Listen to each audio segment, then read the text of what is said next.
liewe vriendin. Ek het 'n kosbare deel van my hart verloor, waar jy eens deel van was.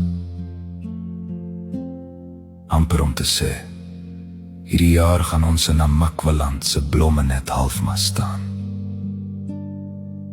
Want haar kind is na haar hemelse huis toe. 'n Band wat oor jare gestrek het skielik tot 'n einde gekom.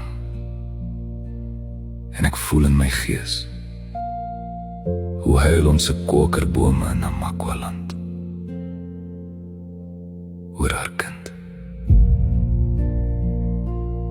Sal ons herinneringe van kort boodskapies tot gedigte saamskryf my goedgesind wees, selfs nou dat jy weg is?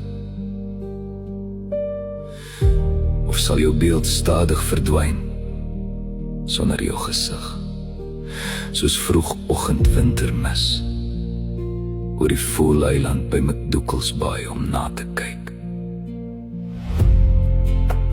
Ek sal nooit weer die troos voel van jou liefdevolle, warm woorde van bemoediging nie, en ook nie meer vir jou kan sê. Hoe mis ek die reuk van dassiepis op Vaalklipbank en die stink van ons Namakwalandse gousblomme nie. Jy sal my nooit weer laat lag tot my maag pyn nie. En wanneer my hart eensaam voel en emosies my menswees oorweldig, sal jy my nie antwoord as ek jou bel nie.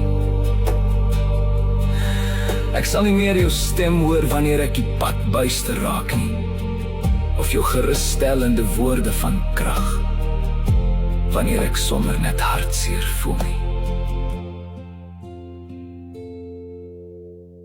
Ek sal al daardie goeie dae koester, al die geheime wat ons gedeel het.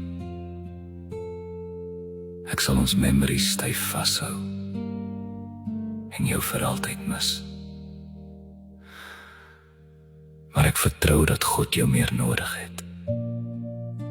En daarom sal ek jou saggies laat gaan, my liewe vriendin.